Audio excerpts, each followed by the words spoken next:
Olá, sejam bem-vindos ao Acessos Podcast, o seu canal de diversidade, acessibilidade e inclusão. Eu sou o jornalista Antônio José e eu estou aqui com a camisa roxa, que já me disseram também que era cinza, que era azul. Eu tenho cabelos já assim prateados, né, penteados para trás, óculos escuros, sou um homem branco e estou aqui diante do mestre do cinema, do teatro, do circo, das novelas, o meu amigo Marcos Frota.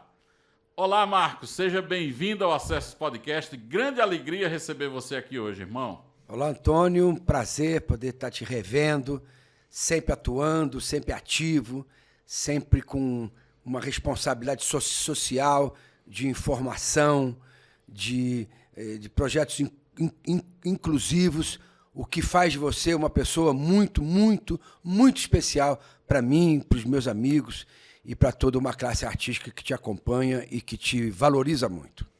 Muito obrigado. E aí você se descreve para os nossos ouvintes que estão te ouvindo agora, mas que não estão te vendo. Bom, eu sou o Marcos Frota, para o pessoal se lembrar, eu fiz aquela novela da América, eu vivi o Jatobá, um personagem cego, um personagem com deficiência visual, embalado pela música do Roberto Carlos. A novela teve uma importância grande no debate, no diálogo, né, das várias práticas inclusivas que a nossa sociedade precisa compreender e precisa aderir.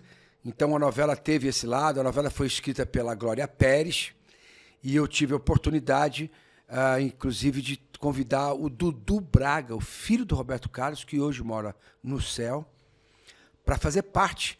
E nós criamos ali um quadro dentro da novela chamado É Preciso Saber Viver, onde eu ia com o meu cão-guia, o Quartz, aqui do Corpo de Bombeiros de Brasília, e o Dudu Braga, então, comandava algumas entrevistas com pessoas com deficiência, as mais diferentes formas de deficiência, o cadeirante, o cego, o tetraplégico, o paraplégico, o amputado, enfim, o surdo, o mudo, enfim, para que eles pudessem contar no enredo da novela um pouco das suas experiências, das suas lutas, das suas seus aspectos, né, de vida social. A novela marcou muito, me levou para o país inteiro para palestrar, para divulgar, para participar de congressos. E eu até, naquela época, eu montei um espetáculo chamado Somos Todos Brasileiros, que era feito apenas por artistas com deficiência. Que coisa boa. E também o Marista me levou para o país inteiro para conversar com os alunos e com os professores e com os congressistas e com a sociedade em geral sobre a lei da empregabilidade da pessoa com deficiência. A gente começou até a destacar algumas empresas que atuavam nessa área com muita sensibilidade e procuravam ocupar as vagas disponíveis por lei para as pessoas com deficiência e o mercado se preparar mais e o próprio deficiente e as organizações e as instituições também preparar as pessoas com deficiência para poder ocupar o mercado. Aquilo foi muito útil. Maravilha. O final dessa história toda foi fazer a Paralimpíada. Sim. Nós participamos da Paralimpíada no Rio de Janeiro, fizemos um espetáculo especial para os Paralímpicos, que naquele ano nós, então... Não, desculpa, foi os Jogos Pan-Americanos. Né? Foi os Jogos Pan-Americanos. 2007. Exatamente. E ali, então, a delegação brasileira, com muito brio, conquistou o título pan-americano paralímpico para o nosso país. Maravilhoso. E você, como é que está vestido? Conta aí Bom, pra eu estou nós. de tênis azul, uma calça azul também, bem velhinha já, um jeans aí bem batido, uma camiseta branca, daquelas bem de dia a dia mesmo. Estou acompanhando o Antônio aqui com óculos escuro para dar um aspecto assim de galã decadente, né? Tá usando barba agora? Tô de barba, aquela barba já está quase branca e o cabelo foi prateado e agora já está mais chegando no branco, né? Maravilhoso. Tenho 67 anos de idade. Olha aí. Quase 50 anos de carreira já, né? Olha aí, que coisa boa. Sou pai de 4 filhos, sou avô de 2, está chegando mais um. Qual foi dos filhos que lhe deu essa... Foi o segundo. O segundo? Ele mora em Nova York, Como é que ele músico, chama? Apoena. Apoena. Mora em Nova York, é músico, tem uma produtora lá de música e tal. Olha aí. E é casado com a Pamela, daqui de Campinas, por incrível que pareça. Ah, é? Mas mora lá, estudaram juntos e tal. Aham. Então, estão lutando pela vida, mas uma vida linda, os dois apaixonados, os dois felizes. Que maravilha. Com muita dificuldade, porque o mundo hoje impõe, né, de muitos desafios, mas a união do casal me alegra e me emociona. Estou aqui em Goiânia com o meu circo, Mirage, ali perto do Shopping Flamboyant, uma repercussão incrível, maravilhosa. É um circo brasileiro, mas tem um padrão internacional. E com muito prazer hoje, estou aqui com o Antônio José para conversar um pouquinho e falar das nossas vivências, das nossas esperanças, né?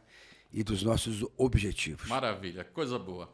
Mas olha, Frota, conta um pouquinho para nós como é que essa história toda começa. Você lá de Guaxupé, lá de Minas Gerais, o filho da Dona Teresa, o segundo de uma turminha de 7.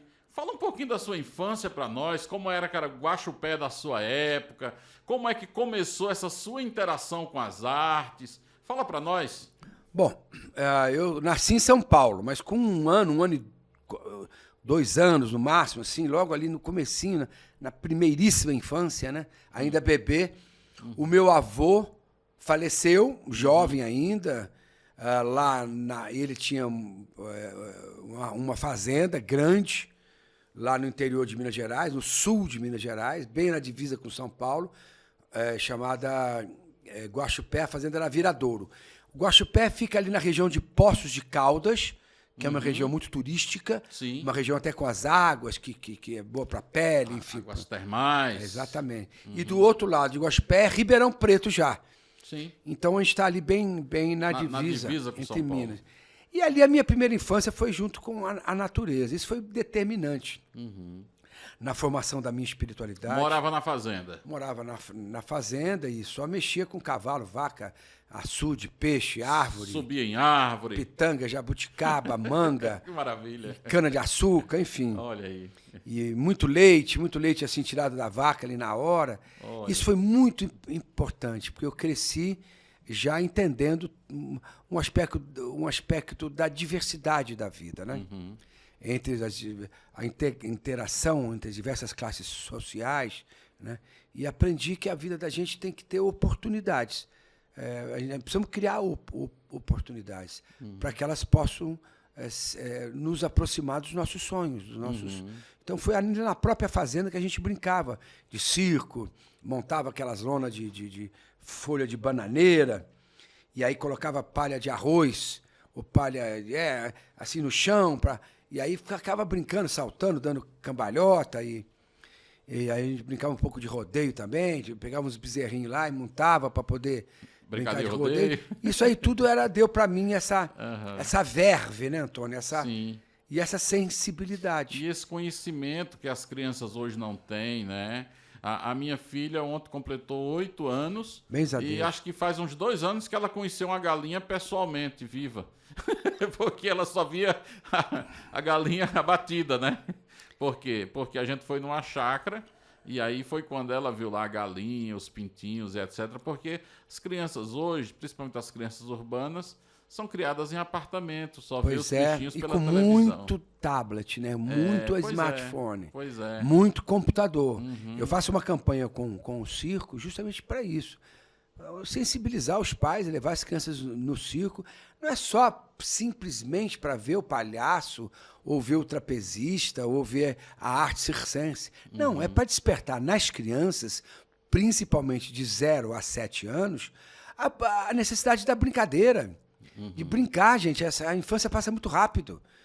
A criança precisa brincar na rua, brincar na escola, brincar no condomínio, sabe? E, além de tudo, também estimular a criatividade, a imaginação, sabe? Isso. E isso tudo, o tablet, claro, o computador, o tablet, é uma tecnologia porque veio para ficar e vai ser aperfeiçoada. E essa geração já chega praticamente pronta, né, para esse mundo digital, tecnológico, e etc e tal, analógico, etc e tal. Mas a essência da primeira infância, que vai marcar as nossas vidas para sempre, tem que ser o lúdico, a emoção, a sensibilidade. E isso não está contido no smartphone. É verdade. E lá, na Fazendinha, você teve todas essas oportunidades. E como é que foi na escola? Tinha uma escolinha ali perto? Você precisava ir para a cidade? O primário eu fiz bem ali dentro, bem ali na própria escola rural. Sim. E tal. E depois eu fui para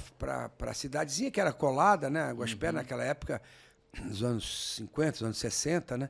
Era uma cidade muito pequenininha, 12, 10 mil habitantes no máximo. Hoje é uma cidade importante porque tem a mais importante cooperativa de café do Brasil, uma das mais importantes do mundo, né? De exportação de café, do café cereja, do café gourmet, enfim. Mas na minha época não. Então a cidade e a fazenda era muito perto. E eu tive a oportunidade de ser aluno de uma escola pública, tanto no primário, quanto no ginásio, quanto no colegial. E depois eu fui fazer pedagogia na PUC em São Paulo. O fato é que de estudar numa escola pública foi fundamental também, para aprender a essência dos valores democráticos, sabe? A possibilidade do diálogo, a ausência de preconceito, você conviver com o seu diferente, inclusive com meninos e meninas com algum tipo de deficiência dentro da sua própria sala de aula. Isso tudo foi muito importante, porque você forma o olhar de uma criança, né? A escola pública, é uma pena que o sistema educacional brasileiro passa aí por dificuldade, digamos assim. Aqui não é um momento de ficar tecendo, nem se aprofundando nessas questões, mas o Brasil só tem uma possibilidade de realmente cumprir o seu destino de grande nação do terceiro milênio, que é um sistema educacional e um sistema de saúde forte, estabelecido, sabe? Com uma política de educação que permita com que a criança possa exercitar a sua plena cidadania. Eu fui um privilegiado de poder pegar uma educação pública brasileira vigorosa, o que me fez um cidadão e um artista consciente. Ô, Frota, e foi na escola o seu primeiro contato com as artes? Foi. Eu era gago, né? Muito gaguinho. É mesmo? E aí a professora me colocava para fazer teatro para ver se corrigia a minha gagueira. E corrigiu? Corrigiu mais ou menos. Porque quando eu cheguei na Globo, eu fui fazer uma novela chamada Veredo Tropical, eu gaguejava tanto que o diretor falou, faz o personagem gago. Porque aí você expõe a sua gagueira para o país inteiro e quem sabe você vai se corrigir. A novela era Veredo Tropical, eu fazia o Supertel. Pô, uma novela incrível. Um jovem tímido, né? O Supertel, um rapaz tímido. Talvez até pela gagueira. E aí acabou corrigindo, mais ou menos, né? Sim, mas conta assim um pouquinho. A professora te colocava para fazer. Aí você fez ali algumas peças, você escrevia, você ensinava. Eu me lembro que a gente fez a peça eu era Os Filhos do Noé. Fizemos o Noé, aquele herói bíblico, né? Sim, da Arca. Da Arca de Noé. Você e eu fiz um dos filhos dele. O Cão, o Jafé. Eu não me lembro quem eu era, mas eu tinha a responsabilidade de fazer o discurso final. E aí, enfim, aí o teatrinho era em frente à igreja, a Catedral de Guaxupé, e eu falei, que honra! Estar aqui em frente a Casterdal. Rapaz, a história do Noé veio abaixo, todo mundo começou a rir, tanto da minha gagueira quanto da minha maneira de chamar Catedral de Guaxupé. Que, aliás, de Santo Inácio, se Deus quiser, nossa cidadezinha vai receber a santidade de Inácio, que foi um bispo importantíssimo lá no sul de Minas, e está num processo de canonização, como a Irmã Dulce na Bahia, né? Maravilha. E ali, enfim, eu comecei ali, viu? Foi ali que eu...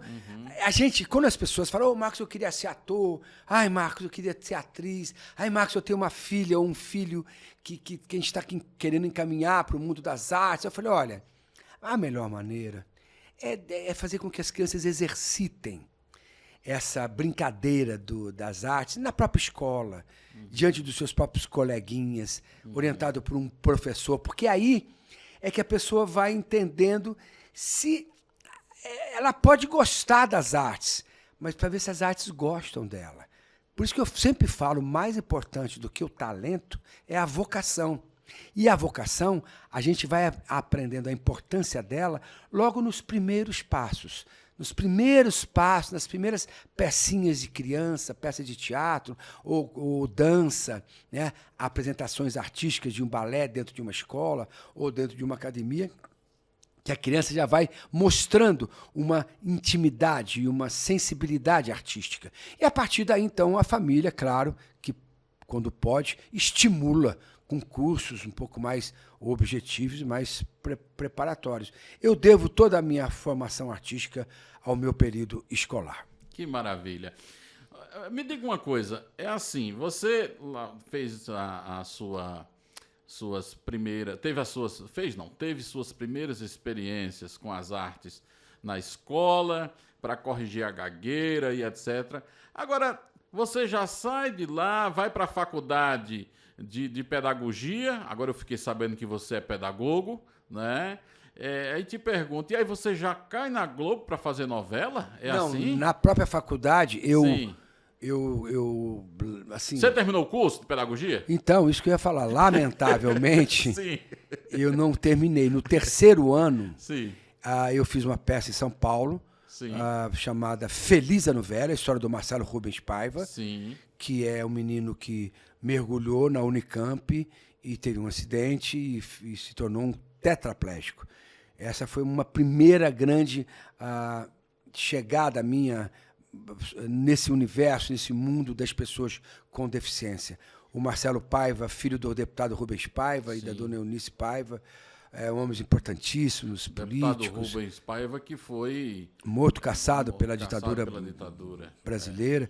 E a dona Eunice Paiva, uma indianista, uma mulher dedicada à causa, ela se formou em direito, enfim. É uma família espetacular. O Marcelo hoje é um dos grandes cronistas da nossa imprensa, dirigiu agora sim a Paralimpíada no Rio de Janeiro. 2016. É um cadeirante, é um tetraplégico atuante, é um homem de muita consciência, é um autor, um diretor de cinema, de teatro, de eventos, etc. e tal. E nós fomos para o palco com essa história, dirigida pelo ator da Globo também, chamado Paulo Betti. E a peça estourou. Eu particularmente, ganhei todos os prêmios como ator em São Paulo naquele ano. E a gente foi viajar, fazer uma turnê pelo país. Aqui, eu fiz a peça aqui, no Teatro de Goiânia aqui. E aonde chegava, o Teatro Nacional de Brasília. Foi sua primeira experiência assim, fazendo Não, foi uma terceira ou quarta, mas foi aquela que me marcou. Que me lançou. E a Globo, em seguida, já me fez um convite. E eu mudei, eu já era casado, tinha dois filhos. E aí me mudei para o Rio de Janeiro para fazer, então, a primeira novela, chamada Anarquistas, Graças a Deus. Desculpa, Veredas Tropical. Mas eu já tinha uma experiência na Globo, que era o seriado da Zélia Gattai, chamada Anarquistas, Graças a Deus, que é a esposa do Jorge Amado. Mas a novela foi em primeiro lugar, e depois, então, que nós gravamos a minissérie, foi um espetacular a minissérie, contando a história de uma família de anarquistas italianos na Avenida Paulista dos anos 20, dos anos 30. Foi incrível aquilo lá, com um elenco fantástico, Neila Torraca, Débora Duarte e Gianni Harto, que era um ator e diretor italiano importantíssimo em São Paulo. E aí eu não dei conta mais, a minha agenda não permitia eu cursar. Me arrependo profundamente. Eu deveria ter, com muito esforço e compreensão, tanto da parte dos professores da PUC de São Paulo, que é uma escola espetacular, uma universidade que é referência, quanto dos diretores da Globo, eu deveria ter ido até o fim do curso de pedagogia. Porque tudo que a gente começa, a gente tem que ir até o fim, Antônio. A gente tem que viver o ciclo completo, sabe? Se eu optei pela pedagogia, porque eu tinha um propósito. Sim. E eu saí da faculdade no final do terceiro ano, faltando um ano e meio, e depois uma especialização. Muito tempo depois, gente, imagine só vocês, eu já conheci o Antônio, e com a dona Ruth Cardoso, eu criei a Universidade do Circo, a primeira escola oficial do circo brasileiro, a Universidade Livre, que juntava a dança com o circo, porque os animais já não faziam parte do picadeiro.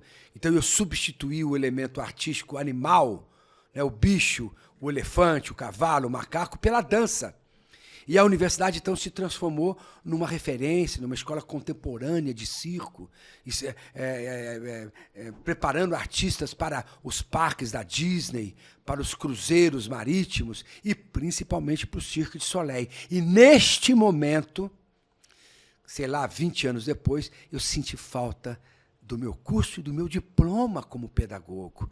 Porque eu poderia, como ator e diretor, criador da Universidade do Circo, eu poderia assinar o projeto pedagógico da Unicirco.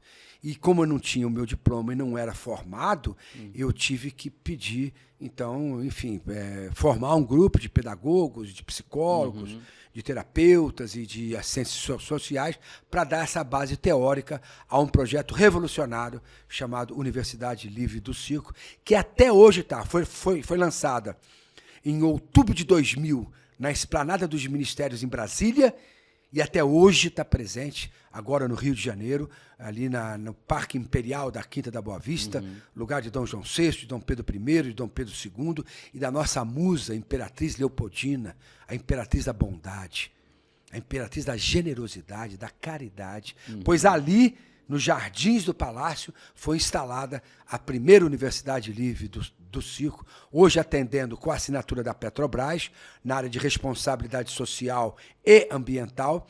Atendemos 1.500 alunos gratuitamente nas periferias da cidade, da região metropolitana do Rio de Janeiro. Frota, é uma história, né, Antônio? É uma história maravilhosa. Frota, veja só, eu tenho dito aqui no podcast, já até falei isso outro dia com algumas pessoas que vêm aqui, que a vida é muito interessante. Tem pessoas que escolhem bandeiras para defender, tem gente que diz, não, eu vou defender a bandeira do meio ambiente, outro diz, não, vou defender a bandeira da educação. Tem outros que parece que a bandeira escolhe. Você me parece que é uma pessoa escolhida pela bandeira da inclusão, no momento em que você já desperta para a Universidade do Circo, trabalhar a inclusão social de crianças pobres, crianças que, se não tem esse projeto, não chegaria nesses espaços, né? Esse contato direto com a arte como profissão. E você também é uma pessoa que foi escolhida pela vida para interpretar pessoas com deficiências e pessoas com uma diversidade enorme de deficiências. Você já fez o papel de um rapaz com deficiência intelectual, ou talvez o papel mais famoso que você tenha feito em toda a sua carreira, o Tonho da Lua, pelo menos é o que marca muito as pessoas. O Tonho da Lua tinha um grau alto de autismo, né? Isso, o cego Jatobá. Você fez o surdo Tomás da novela Sexo dos Anjos. Você fez você acabou de falar do Feliz Ano Velho, do Marcelo Paiva, exatamente. Né? Que era exatamente. Tetraplégico. Exatamente. E aí eu queria aprofundar um pouquinho com você nessas questões aqui.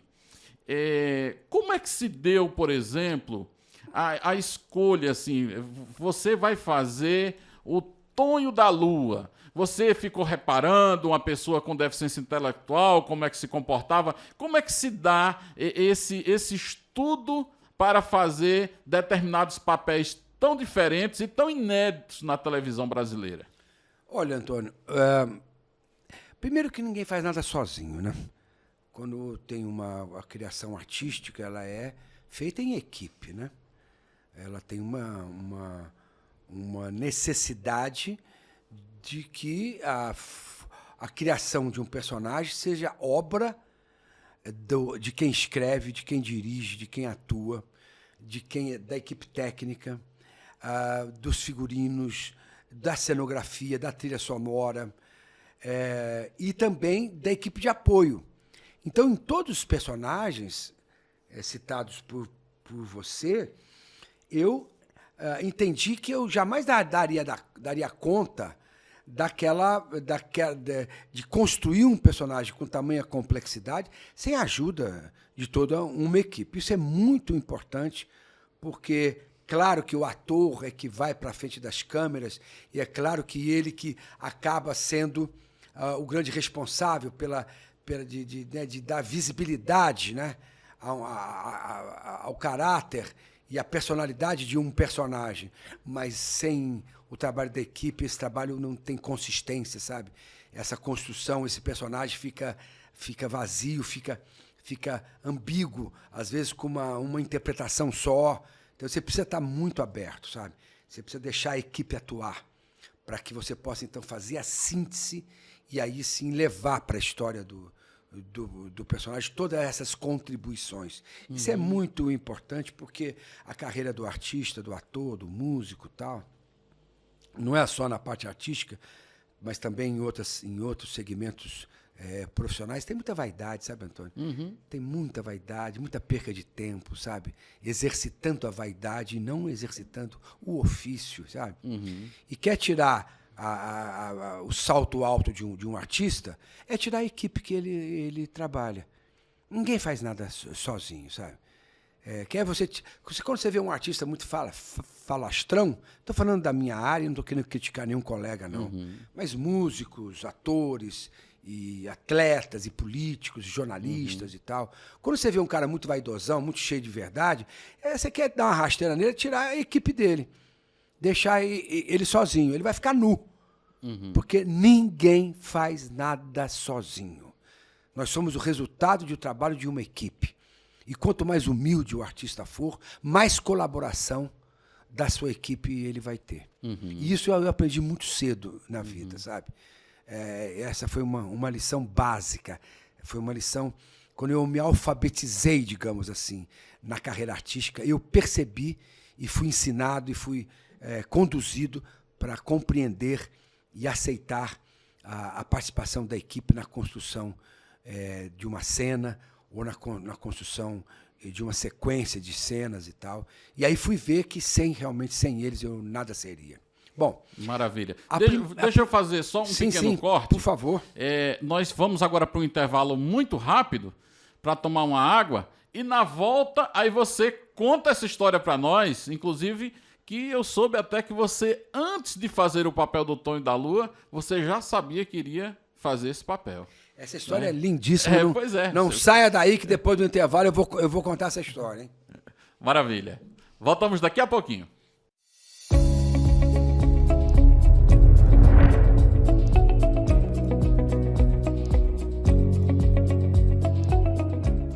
Acessos traz para você serviços e soluções em acessibilidade, inclusão e diversidade. Com uma super equipe de profissionais de notório saber, a Acessos promove capacitações em inclusão e diversidade para profissionais da educação, cursos de acessibilidade urbanística e arquitetônica, acessibilidade e certificações de ambiente virtuais, cursos de Libras, assessoria para ONGs em captação de recursos, gestão de projetos e prestação de contas, cursos de audiodescrição e este podcast que você está ouvindo. Conheça melhor o nosso trabalho nos acompanhando em @acessosnet no Instagram, acessosnet no YouTube e em acessos.net.br. Acessos, construindo caminhos para a inclusão.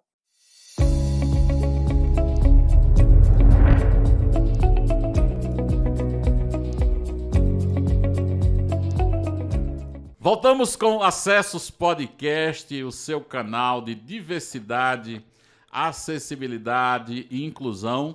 E eu aqui hoje com cineasta, né, o cara das novelas, do circo, meu amigo Marco Frota, que está aqui nos dando a honra de trazer aqui sua sabedoria e todo o seu conhecimento para este espaço aqui na internet.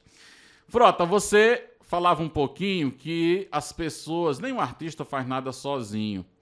Mas eu, lendo um pouco sobre a sua vida, eu descobri que a sua conexão com o Tonho da Lua da novela Mulheres de Areia, da Ivani Ribeiro, foi uma conexão meio que espiritual. Você já sabia que ia fazer aquele personagem antes de fazê-lo, é isso?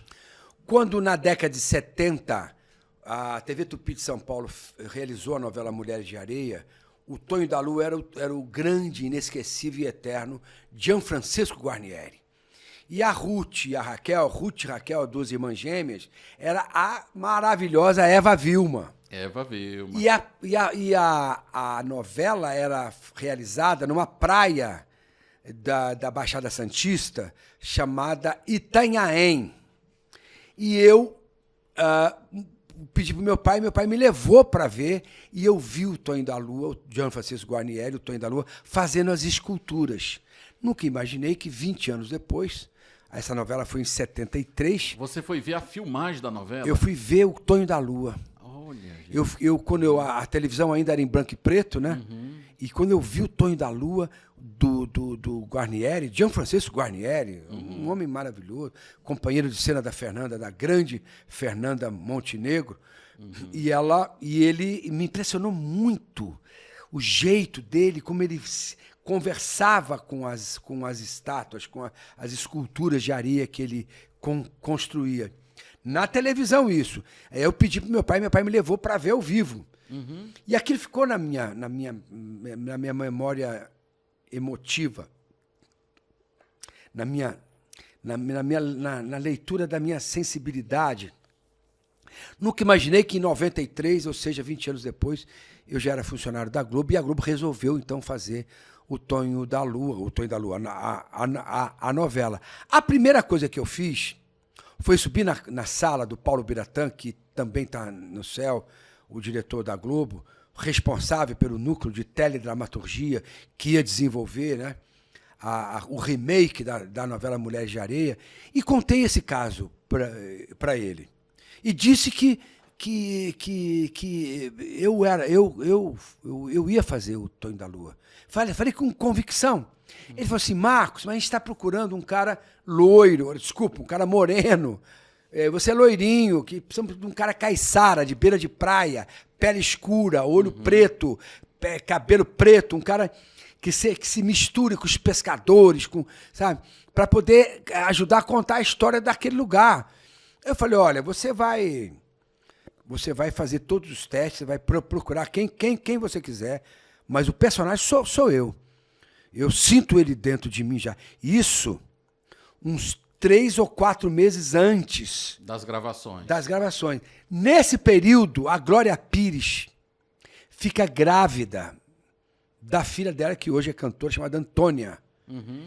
E aí a novela é adiada, porque a autora só queria fazer, a autora, a Ivani Ribeiro, uma mulher altamente espiritualizada, ela só queria fazer a novela se fosse com a Glória Pires. Que fez a Ruth e a Ruth e a Raquel. E a Raquel. E ela, grávida, adiou-se o projeto da novela. Quando retornou, 9 meses depois, né, depois já que a Glorinha deu à luz, a lindíssima Antônia, que retomou, então, o projeto, eu de novo fui na sala do Paulo e falei: Paulo, você vai me desculpar, mas o Tonho da Lua sou eu. Ele falou: Marcos, já falei pra você 1000 vezes. Que cara insistente. Pô, vai fora daqui, cara. Não enche o mesmo saco, não. Na saída, eu vi que tinha uns capítulos da novela em cima da mesa da secretária. E eu peguei alguns. E comecei a ler em casa, comecei a estudar o personagem sem nenhuma definição que eu queria ser. Aí mais tarde teve um teste. E esse teste, vários atores importantíssimos da Globo estavam escalados para fazer o teste e tal. E eu, muito nervoso, muito tenso, entrei para fazer o teste e, como não sabia o que fazer, porque a tensão tomou conta de mim, o nervosismo tomou conta de mim, eu entrei, e o teste era numa praia, claro, com várias esculturas. Eu entrei chutando as esculturas, eu entrei destruindo aquelas esculturas de areia. Você vê que a minha gagueira ainda permanece, principalmente quando eu me emociono, né, Antônio? Mas o fato de eu destruir me fez eu me abraçar com elas. E me fez eu ter uma relação verdadeira, essencial, sabe? E aquilo rompeu Você qualquer tipo de análise, mesmo. Sabe? E acabou ali, eu em lágrimas, a equipe em lágrimas, o diretor expulsando todo mundo, falou: vai embora para casa, já não temos mais o que fazer, esse menino é ele mesmo que é o Tonho, é ele que é o Tonho, é ele que é o Tonho. E aí, então, eu ganhei o papel. E você se jogou na novela de uma E a primeira forma cena era eu e a Raquel, não era a Ruth, a Raquel. Uhum. Onde eles tinham uma relação de ódio, uma relação sabe, de muita adversidade e tal, né? Uhum. E aí, a Glorinha Pires, que é genial, né, casada com Orlando Moraes, que é até aqui de Goiânia. Daqui, toda uma história aqui com Goiânia. Tem um bairro aqui com o nome... Tem um bairro aqui com o nome Orlando de Moraes. Pois é, ele, bom, lá Orlando é um baita de um empresário. E ele, a Glorinha, me vendo fazer o Tonho ali e tal, ela me chamou, minha companheira até hoje, uma amiga que eu tenho pro resto da vida. Ela me falou assim: Marcos, você vai ter que amar odiando e odiar amando. Olha, gente. Porque são duas irmãs gêmeas, e é onde você vai confundir dentro da sua, entre aspas, esquizofrenia, ou dentro do seu grau de autismo, né, que é apresentado pelo personagem, ele vai se confundir. Você não pode fazer só odiando. Você tem que odiar amando e amar odiando. E aí, então, você vai dar a complexidade do sentimento dele. Isso foi na primeira cena. A partir dali, e com a orientação da Ivani Ribeiro, dizendo o seguinte: Marquinhos Frota, não esqueça do lado espiritual do personagem. Porque esse personagem tem um recado a dar à nação brasileira, que é o amor incondicional. O amor aonde você quer a felicidade do outro. E nós vamos discutir com muita sutileza a liberdade espiritual através da arte, que deve ser experimentada por uma pessoa com deficiência e pelas suas famílias.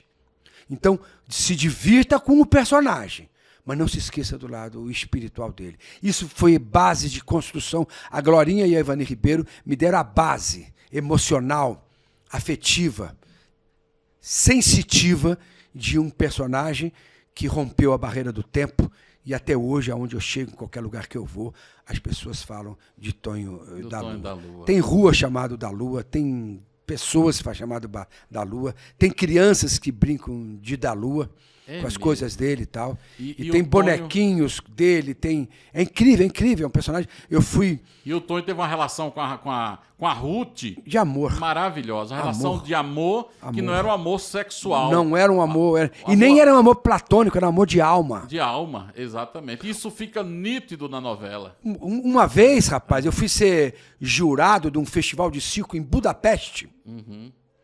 E eu tô andando na calçada... Veio um russo, né, a Rússia, a União Soviética, é tudo naquela região, né, o lado leste europeu. Veio um russo de 2 metros de altura, sim, correndo atrás de mim. E eu falei: meu Deus, eu acho que eu vou ser agredido aqui, ou vou ser assaltado aqui, eu sozinho, num país que eu não falava a língua e tal. E aí o homem veio correndo para cima de mim e tal. E aí falou em russo comigo, falou: olha... E aí, nós nos entendemos, eu em português e ele em russo, e ele querendo dizer o seguinte: olha, eu sou o dublador do Tonho da Lua aqui na Rússia. Olha! Porque a novela foi vendida para a Rússia. Foi vendida para vários lugares. Sim. E ele falou: eu que sou você aqui. Olha! Eu nunca imaginei que eu ia te conhecer, que eu ia te ver. Olha. E eu fiquei estudando, era um homem de 2 metros de altura, e eu baixinho do jeito que eu sou, e o homem, ele era o Tonho da Lua lá. Ele era o Tonho Essa da novela Lua. rompeu, cara, as barreiras, a fronteira da língua e tal. A arte leva o artista a lugares imagináveis. E a história também, né? É incrível. O Tonho da Lua e a história Mulher de Areia é algo assim, que se começa a falar aqui, nós vamos no podcast, o Acesso Podcast, vamos fazer um exclusivo sobre o Tonho da Lua. Sobre o Tonho da Lua. Maravilha. Tá prometido, hein? Vamos lá. Aí me diga uma coisa. Aí você faz o Tonho da Lua, o pessoal diz assim: olha, ele foi muito bem, agora vai vir uma novela aí chamada Sexo dos Anjos, e nós vamos colocar o Frota para fazer agora uma pessoa surda. Não, foi ao contrário. Foi ao contrário. Primeiro foi Sexo dos Anjos. É verdade. Primeiro foi Sexo dos Anjos. Isso, a novela também era da Ivani Ribeiro. Isso. E foi feita na TV Excelsior de São Paulo. Sim. E a Globo também teve o remake. E o personagem que eu fiz, o Tomás, foi feito pelo grande Estênio Garcia. Ele foi o primeiro Tomás, feito com a Regina Duarte. Na Globo, TV Excelsior. TV Excelsior de São Paulo. Certo. E eu fiz na Globo com a Isabela Garcia. Olha aí. E aí o Stênio também foi chamado para me dar uma assessoria, principalmente na linguagem de Libra, né? Na linguagem dos gestos, etc. e tal. Eu tinha uma orientadora no set de gravação, me orientando os gestos básicos da linguagem do surdo e do mudo, né? Da Libras, a língua brasileira de sinais. Exatamente, que é uma revolução absoluta, né, cara? Foi difícil fazer um personagem que interagia sem falar, sem expressar uma palavra. Foi muito difícil, foi. Cara. E esse foi o papel mais difícil que você fez? Não, na verdade, eu ainda não tinha a maturidade para fazer um personagem como aquele. Sim. Porque ele merecia um mergulho mais profundo. Principalmente porque tinha muita gente que estava acompanhando a novela exclusivamente para ver um personagem utilizando a linguagem brasileira de sinais, que é a Libra, o Libra. E eu, claro que a novela foi um sucesso e todo mundo me elogiava, mas hoje, Antônio, eu sei que faltou um pouquinho de pegada minha, de maturidade, para ir ainda um pouco mais fundo. Depois que veio o Tonho da Lua. E finalmente veio o Jatobá. O Jatobá você já estava escolado, né? Não, Jatobá eu pedi você, com autoridade. Aí você já falei, deixa eu fazer o Jatobá. Aí você fez um cego além da visão, um cego além do tempo. E divertido. Com humor. Exatamente. E apaixonado. Exatamente. Mas aí vamos falar então do Jatobá. Então você faz lá o Tomás. Primeiro você faz o Rubem Paiva, o Marcelo, né? Isso. Depois você faz o Tomás.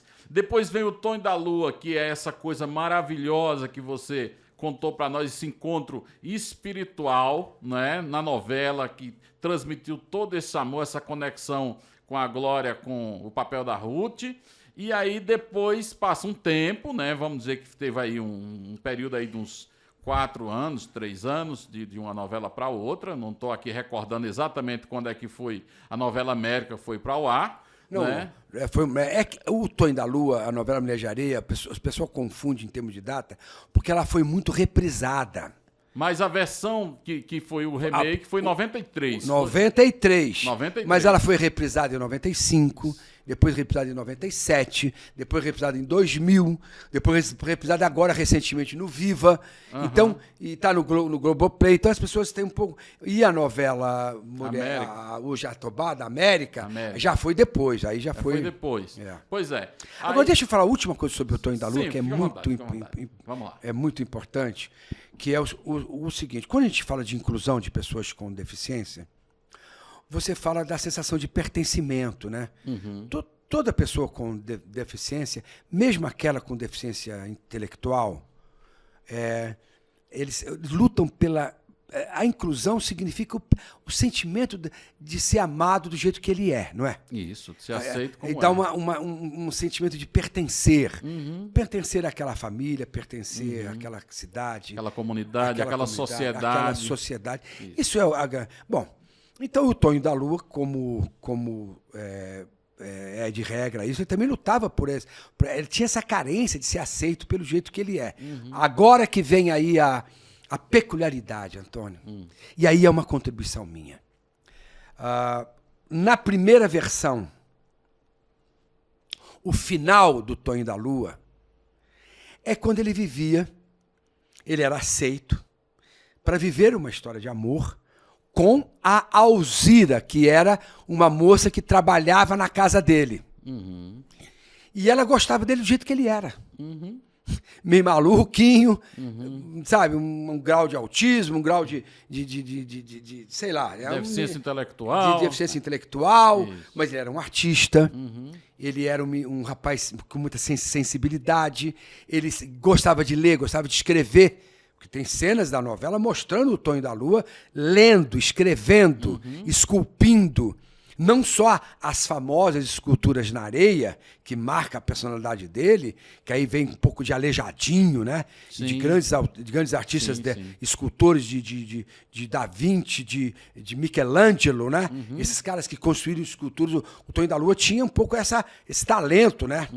Mas também ele fazia escultura em argila, ele esculpia em madeira, ele escrevia poemas e tal. Se na primeira versão o processo de inclusão do personagem Tonho da Lua foi através do amor, ou seja, ele ser aceito por uma mulher do jeito que ele era, e, portanto, o público acalentava um carinho especial, porque sabia que aquele homem ia envelhecer sendo cuidado por uma mulher que o amava do jeito que ele era.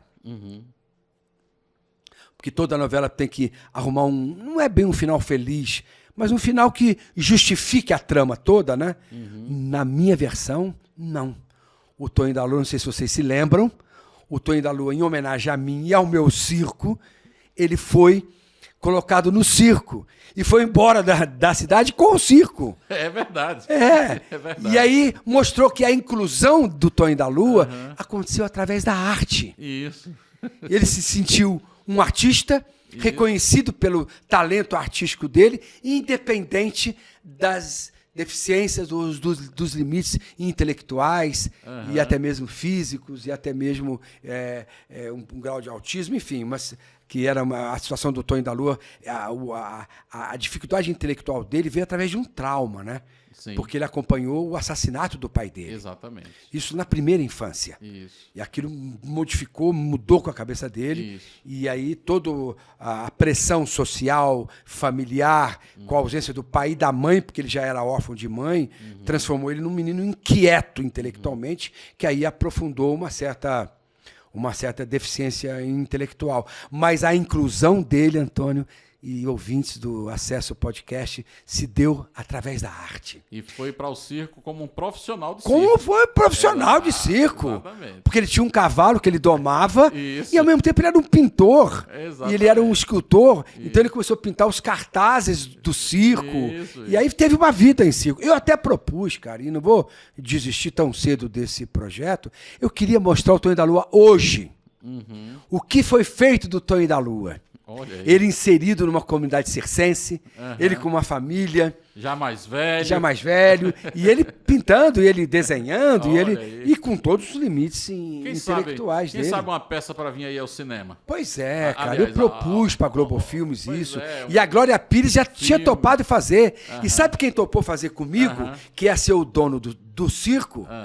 O Domingos Montanher, aquele ator que faleceu no Rio São Francisco. Sim. Ao lado da Camila Pitanga, naquela novela. Sim. Lembra dele? Sim. Esse é um ator maravilhoso, e ele é um ator de circo também. E eu falei, cara, vamos fazer um filme que é a volta do Tonho da Lua num circo, e você vai ser o circo. Você vai ser o dono. Eu queria contar um pouco da história do povo cigano também. Aqui em Goiânia tem muita comunidade cigana aqui em Goiânia, muita. Trindade, principalmente. Trindade, Uberlândia, tal. Enfim. E ele topou, rapaz. E logo em seguida veio aquela tragédia de perder ele no Rio, enfim. Mas quem sabe, é um projeto que pode voltar aí no teatro ou no cinema. Vamos ver, eu tenho essa esperança, porque modifica, Antônio, isso que eu queria tratar um pouco no teu podcast, modifica um pouco a questão da acessibilidade da pessoa com deficiência e coloca o aprendizado, o desenvolvimento artístico no centro de uma pedagogia que envolve crianças, adolescentes que apresentam algum tipo de deficiência. Porque a arte, ela é libertadora. Sim. Se ela é libertadora para uma pessoa não deficiente, ela é muito mais libertadora para uma pessoa com deficiência. Né? E nós temos grandes casos, grandes exemplos disso, sabe? De pessoas. Não estou falando que a arte é a única responsável por um processo de adaptação, ou de libertação, ou de inclusão de uma pessoa com deficiência. Mas ela pode ser usada como um instrumento poderoso, entendeu? E que a parte lúdica da arte, ela ajuda até é uma coisa muito delicada isso que eu vou dizer, mas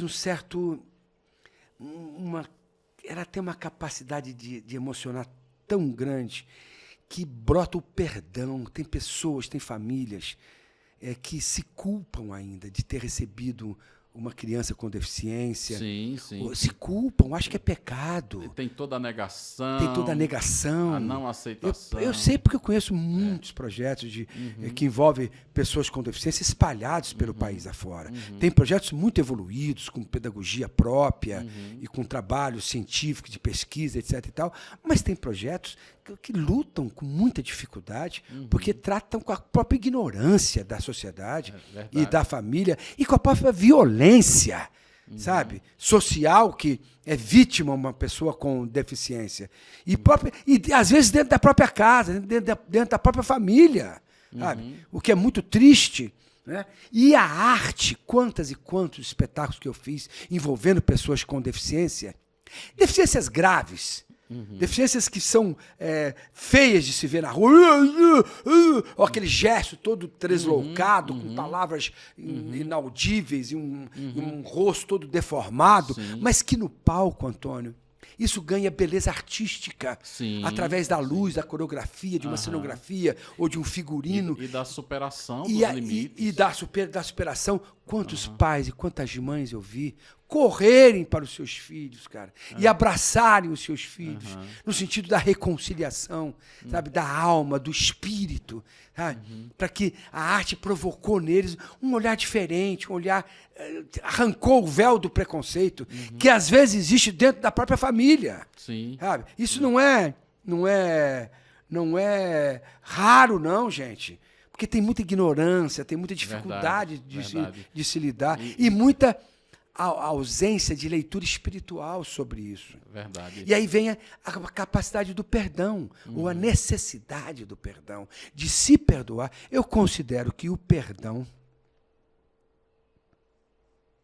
é uma das maiores virtudes que o ser humano possa desenvolver. Primeiro, todos nós, hein? Primeiro se auto-perdoar, porque ninguém é perfeito. Sim. E por isso que somos lindos, né? Exatamente. Somos diferentes uns dos outros. Isso, diversos. E é isso que traz essa beleza, que é a raça humana. Mas o perdão, para mim, é uma das grandes virtudes que o ser humano precisa desenvolver, exercitar e não desistir, né? A experiência do perdão é libertadora. Maravilhoso. Frota, e aí vamos falar um pouquinho agora do Jatobá. Você fez o Tonho da Lua dessa forma extraordinária, que marcou a tua vida. A gente percebe nas tuas palavras, você emociona quando você...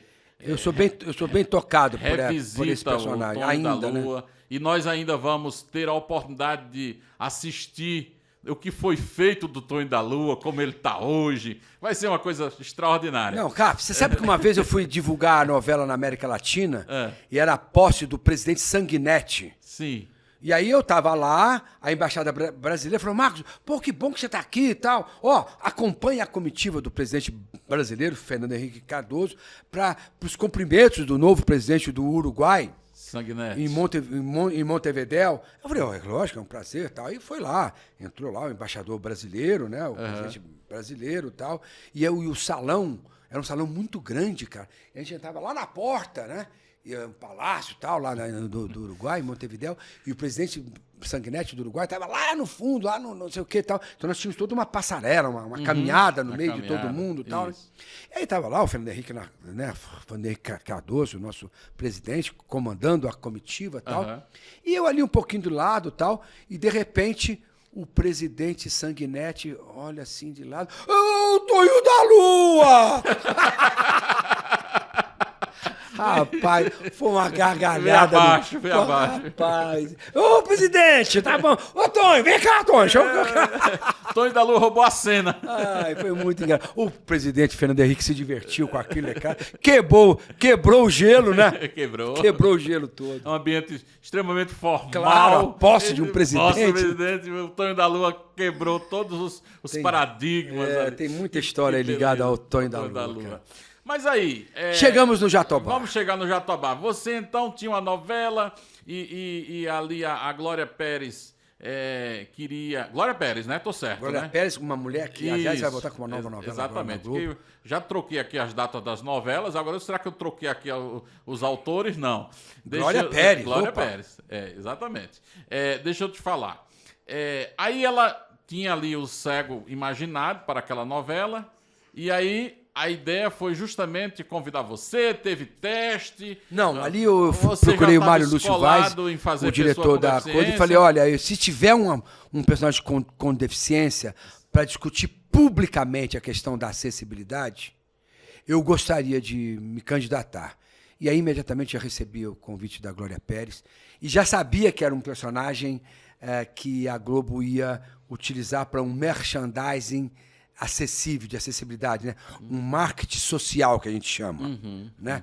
Era um personagem voltado para a questão da empregabilidade, para a questão da reconquista do seu grande amor. Ele não discutia muito as questões mais ligadas à deficiência em si, e sim o aspecto social da deficiência. Sim, sim. Então eu me comprometi em fazer um personagem ativo, um personagem alegre, um personagem positivo, divertido, Sim. engraçado, que já veio com o cão-guia, que era uma discussão. Era uma discussão naquele momento. No Brasil tinha pouquíssimos cães-guia. E os cães eram proibidos de entrar em alguns ambientes. Exatamente. Então serviu para discutir muito isso. A acessibilidade com o uso do cão-guia. Exatamente. Era um cego, se descobriu que, eu não sei, me lembro bem, mas vou chutar aqui, aproximadamente, né, da população deficiente no Brasil, uma grande maioria são pessoas com deficiência visual, né? Em vários graus, né? Isso. E então que uma novela das 8 ia discutir a questão ligada ao cotidiano de uma pessoa, de um cego. E foi embalado, isso foi muito importante, cara. Foi embalado pela música do Roberto Carlos, né? Que era uma música que o Roberto Carlos fez para a Jovem Guarda, mas ele não gravou. Quem gravou foi os VIPs. E isso eu estou falando para o pessoal mais velho, né, gente? Quando o Roberto Carlos era o rei da Jovem Guarda, ali em meados da década de 60. Eu fui fui convidado pela assessoria de imprensa do Roberto para fazer aquele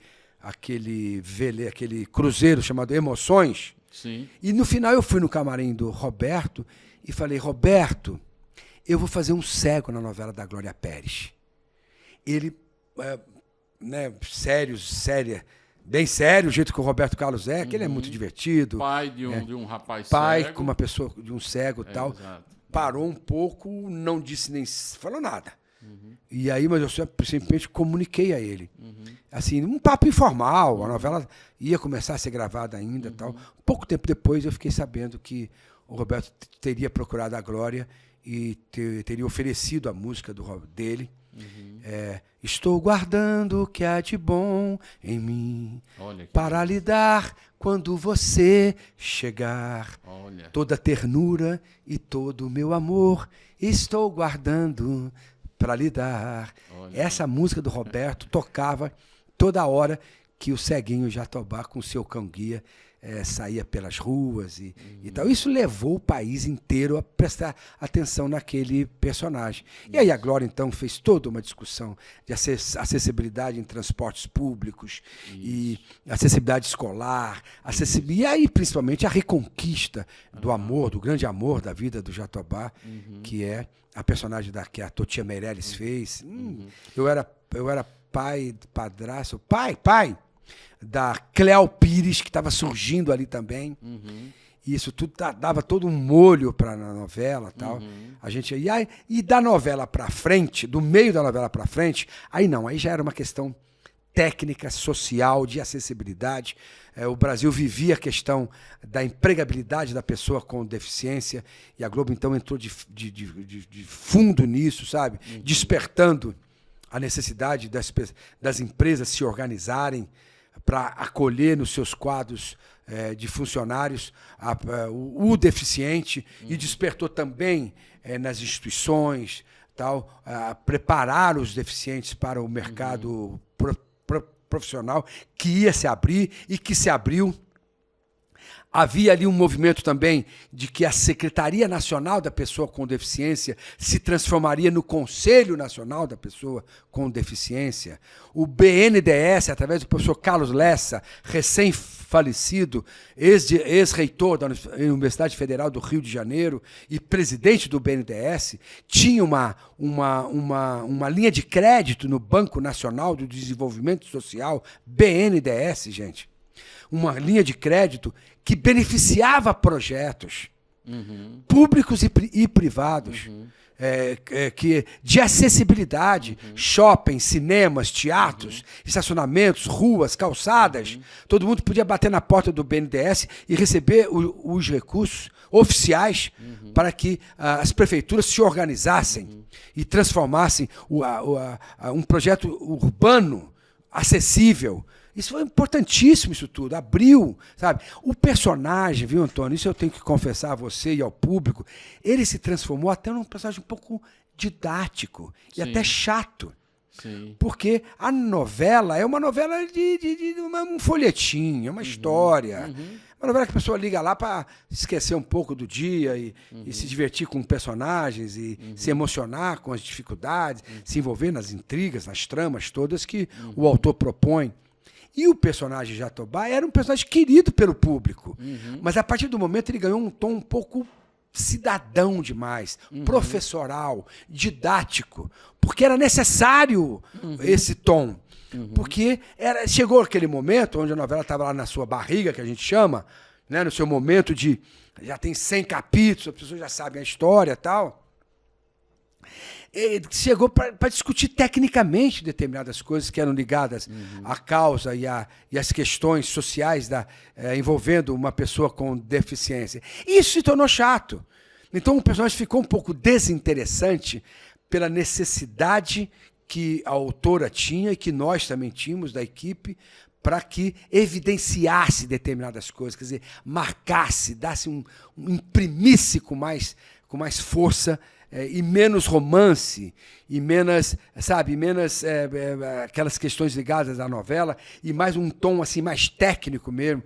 A partir daí, você sabe, né, Antônio, eu fui para Brasília, fui criar, junto com o Congresso Nacional, a primeira semana de valorização da pessoa com deficiência dentro do Senado Federal.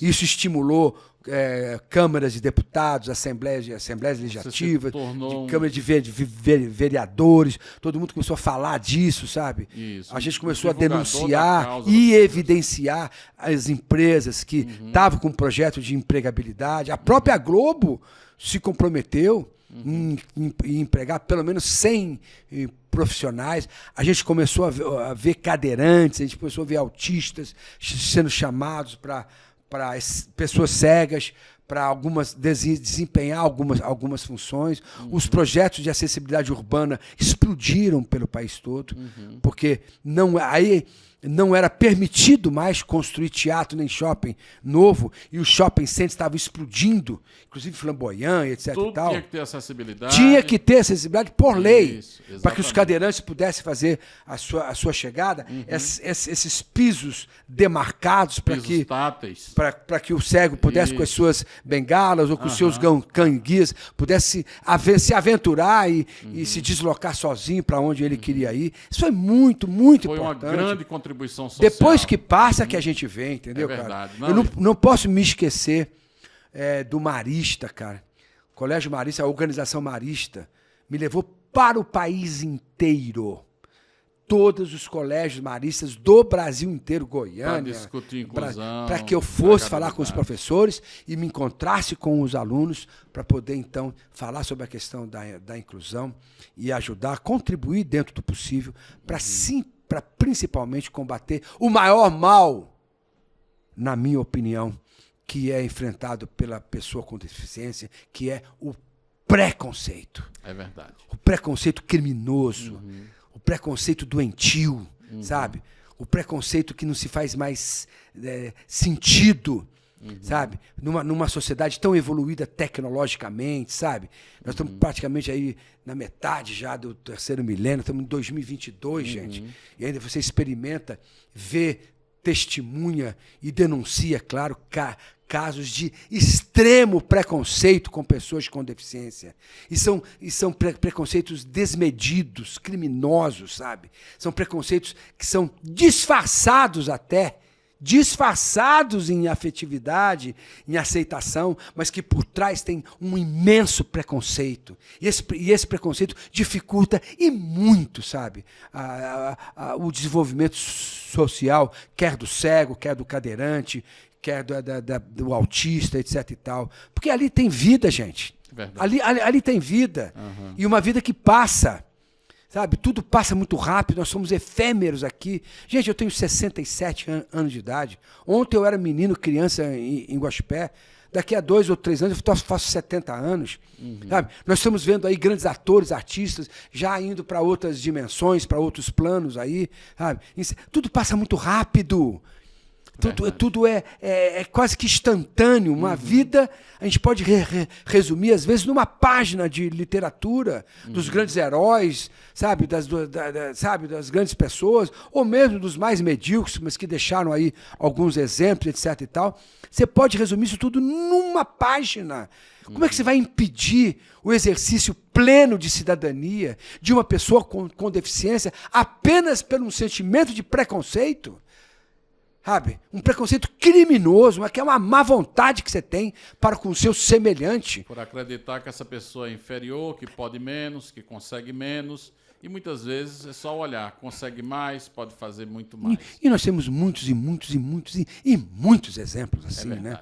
Frota, já caminhando aqui para o final, eu te pergunto, a sua vida toda foi dessa pegada social, né, de transformação. O Cego Jatobá, ele mudou a visão do povo brasileiro sobre a pessoa com deficiência, sobre a pessoa com deficiência visual em especial. Né? Hoje, nós temos centros de treinamento de cães-guia públicos que veio a partir desse ponto de inflexão na visão da sociedade, o interesse do governo, em especial o governo da presidenta Dilma, que criou os centros cães-guia. Ela, inclusive, é verdade. Me falou, né, me lembrava dessa importância, citava o Cego Jatobá toda vez que conversava comigo. Né? Então, assim, isso teve um alcance extraordinário. Mas vamos agora hoje. Você já faz uns dias que não faz novela, está aí trabalhando loucamente, né, pelo Brasil afora com o circo. Quais são os próximos projetos? Vai voltar para a telinha? Tem alguma coisa em vista? Conta pra gente. É claro que se a Globo me convidar, eu volto correndo, porque eu adoro fazer novela. E preciso beijar as moças lá na Globo, né, Antônio? Eu sou filho de Deus também. Não, depois você conta pra nós esse namorico aí com a Anitta. Opa! Pelo amor de Deus, o que é isso? Eu tô com 3 namoradas, a Anitta, a Gisele Bündchen, sim, aquela modelo internacional. Outra. E essa loucura do Tonho da Lua, que é as mentiras também minha, né? Mentira também. Não, falando sério agora, claro que eu adoraria voltar a fazer uma novela, um personagem profundo, né? Agora, nesse momento, eu estou me dedicando um pouco. Claro que eu viajo o Brasil inteiro com os circos, né? São várias unidades espalhadas pelo país afora. É o Mirage, o Circo dos Sonhos. A Universidade do Circo, o Marcos Frota Circo Show, certo, e todos os outros projetos circenses que eu estimulo, apoio, patrocino, assino, espalhados aí pelo país afora, né? Inclusive há até um convite aí da Assembleia, dos Câmara dos Vereadores, para que eu vá até a Câmara dos Vereadores aqui da cidade de Goiânia, explicar um pouco o que é esse projeto Unicirco, para que a gente possa, quem sabe, colocar um núcleo da Unicirco aqui em Goiânia. Olha que beleza. Isso ainda está muito na base da conversa ainda, mas quem sabe, né? Mas nesse momento, eu estou realizando umas viagens internacionais. Certo. Sabe? Eu estou indo viajar bastante, sabe? Primeiro, para poder viver essa minha maturidade, né? E segundo, para poder me recolher um pouco. Porque tá na hora de escrever um livro. Tá na hora de eu narrar um pouco essa trajetória, como é que um menino sai de uma fazenda e lá no interior de Minas Gerais e acaba, né, transformado uma referência num país inteiro de 250 milhões de brasileiros e tal, e as nuances que uma história como essa tem, sabe? E com muitas histórias assim fictícias, sabe? Eu quero fazer um livro de aventura, um livro curioso, um livro divertido, surpreendente, sabe? Como as histórias que eu vivi. Não quero ficar debruçado sobre a minha biografia e dizendo dos meus louros, das minhas conquistas, dos meus prêmios, porque senão você perde tempo com esse tipo de coisa. Isso já é de conhecimento público. Eu quero ver se eu consigo realmente me recolher um pouquinho agora e, em silêncio, vasculhar um pouco as minhas memórias e encontrar determinados casos ou causos ou situações vividas que possam interessar e inspirar toda uma nova geração que está chegando aí e que deve encontrar referências, exemplos para poder escolher os seus sonhos, os seus projetos, né? Na vida só existe aquilo que a gente inventa, sabe? E nós, o nosso próprio destino, é a nossa maior invenção. E Sim. Tudo passa muito rápido. Então, eu quero ver se eu sou fonte de inspiração para que uma nova geração de brasileiros possa assumir a responsabilidade de conduzir o Brasil ao seu destino de grande nação do terceiro milênio. Eu tenho essa convicção e essa esperança, sabe? Essa esperança de esperançar, né? Não é aquela esperança acomodada, não é aquela esperança, sabe, apenas de uma palavra. É uma esperança do esperançar, o viver. Esperançar, Antônio e ouvintes do Acesso Podcast, é viver a esperança. Né? Viver na sua plenitude, viver em estado de esperança. E eu vivo em estado de esperança no nosso país. Sabe? Não deixo me abater com as notícias, com as polêmicas políticas que a gente está vivendo, sabe? Olho para as crianças. Esse ano é um ano de eleição. Esse ano é um ano de eleição. Pode mudar muita coisa, né? E tem muita juventude que, através de Anitta, de tantos outros aí, que foram motivados a tirar os seus títulos de eleitor para poder votar. Mas acredito, viu, Antônio, e ouvintes do podcast, acredito muito, sabe, numa nova geração de brasileiros. Gente capaz, gente lúcida, gente espiritualizada, gente que tem na ciência e na curiosidade, na inquietude intelectual, o grande despertar da sua espiritualidade, para realmente contribuir, pô. Nós somos um país maravilhoso, um país espetacular, único, peculiar, em todos os sentidos, até pela nossa diversidade. Né?